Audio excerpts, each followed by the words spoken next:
अस्सलाम वालेकुम स्टूडेंट्स। आज का हमारा लेक्चर है, पहले हम पढ़ेंगे मेंडलीव पीरियोडिक लॉ, फिर हम पढ़ेंगे मॉडर्न पीरियोडिक लॉ। इस चैप्टर में हमने 4 लॉ पढ़ने। एक पढ़ लिया था डोब्राइनर का कि उसने किस तरह अरेंज किया, दूसरा पढ़ा था न्यूलैंड कि उसने किस तरह अरेंज किया। अब नेक्स्ट हमारे पास है मेंडलीव लॉ। मेंडलीव ने ना पीरियोडिक टेबल में थोड़ा सा चेंज लेकर आया। इससे पहले जो डोब्राइनर था उसने बहुत ज्यादा आसान सा बनाया। उसने क्या किया, 3 को अरेंज कर दिया। न्यूलैंड ने क्या किया, उसने उसको लाइन में अरेंज कर दिया। अब जब मेंडलीव आए थे ना, इन्होंने क्या किया, इन्होंने एलिमेंट्स को अरेंज किया हॉरिजॉन्टल लाइन में। किसमें? हॉरिजॉन्टल। हॉरिजॉन्टल क्या होता है? अगर कोई चीज ऐसी हो ना ऐसे, तो उसको हॉरिजॉन्टल कहते हैं, और कोई चीज ऊपर से नीचे हो तो वर्टिकल कहते हैं। क्या कहते हैं? तो कोई चीज अगर इस तरह से हो तो उसको कहते हैं हॉरिजॉन्टल, और कोई ऊपर से नीचे हो या नीचे से ऊपर हो तो उसको वर्टिकल कहते हैं। अच्छा, इन्होंने क्या किया, इन्होंने अब जो एलिमेंट्स को अरेंज किया वो अरेंज किया हॉरिजॉन्टल लाइंस में, और जो हॉरिजॉन्टल्स में अरेंज किए थे उनको नाम दिया था ग्रुप। क्या नाम दिया था? जो हॉरिजॉन्टल में अरेंज किए थे उनको नाम दिया था पीरियड। क्या नाम दिया था?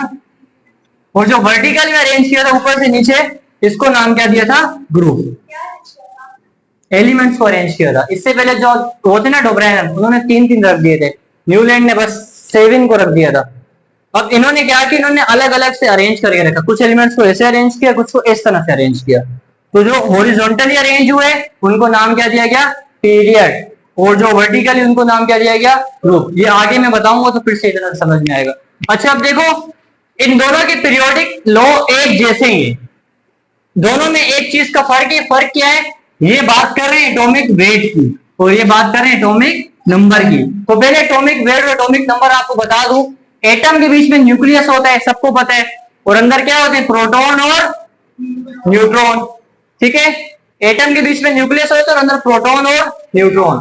अगर हम सिर्फ और सिर्फ नंबर ऑफ प्रोटॉन देखें, सिर्फ और सिर्फ कि एक एटम में कितने प्रोटॉन है, वो कहलाता है एटॉमिक नंबर। क्या कहलाता है? अगर हम किसी एटम के न्यूक्लियस के अंदर सिर्फ नंबर ऑफ प्रोटॉन देखें तो वो क्या कहलाता है? Atomic number. अगर ये दोनों को एक साथ देखें तो ये कहलाता है एटॉमिक मास। ठीक है, ये फर्क समझ में आ गया। अच्छा, न्यूलैंड ने क्या कहा था? न्यूलैंड ने कहा था मैंने एलिमेंट्स को 7 लाइन में अरेंज किए। फर्स्ट वाले की प्रॉपर्टी 8 वाले से मिल रही थी। वो उसने किस चीज पर ध्यान दिया था? प्रॉपर्टीज पर। किस पर ध्यान दिया था? प्रॉपर्टी। अच्छा, इन्होंने क्या कहा मेंडलीव ने?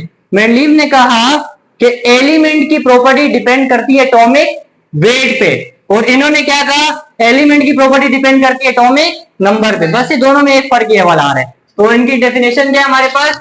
पहले तो ये पता होना चाहिए कि मेंडलीव ने एलिमेंट्स को अरेंज किया वर्टिकल लाइंस में, जिसको नाम क्या दिया? ग्रुप्स। और हॉरिजॉन्टल को क्या नाम दिया?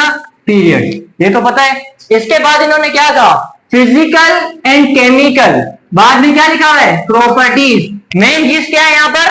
प्रॉपर्टीज। इन्होंने कहा physical and chemical properties of the periodic function of atomic weight. इन्होंने कहा कि एलिमेंट की जो प्रॉपर्टी होती है वो किस पे डिपेंड करती है? Atomic weight. एटॉमिक वेट क्या होता है? Number of proton and neutron. ठीक है, इसके बाद इन्होंने क्या कहा? इन्होंने कहा physical and chemical properties of element are the periodic function of atomic number. इन्होंने बस एक वर्ड चेंज कर दिया, वो क्या था? Atomic number. अच्छा, ये क्या लिखा हुआ है? मॉडर्न। इसका मतलब क्या होता है? जो एडवांस होता है, मॉडर्न आजकल के दौर में यूज होता है। तो आज हम ये वाला पीरियोडिक टेबल यूज करते हैं। इससे पहले वाले पीरियोडिक टेबल सब हटा दिए गए। आज हमारे पास जो पीरियोडिक टेबल है जिसको हम रीड करते हैं, उसमें हमारे पास उसमें ये लिखा हुआ है कि एलिमेंट की प्रॉपर्टी डिपेंड करती है एटॉमिक नंबर पे।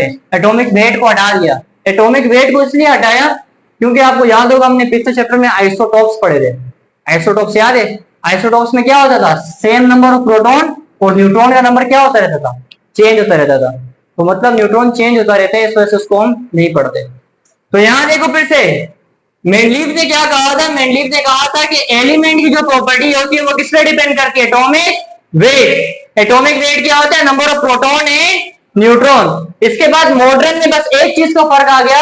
इन्होंने कहा कि एलिमेंट की प्रॉपर्टी जो होती है वो किस पे डिपेंड करती है? Atomic number. सिर्फ और सिर्फ नंबर ऑफ प्रोटॉन पे। ऐसा क्यों कहा था? इसीलिए कहा था क्योंकि हर एलिमेंट का अपना एक एटॉमिक नंबर होता है।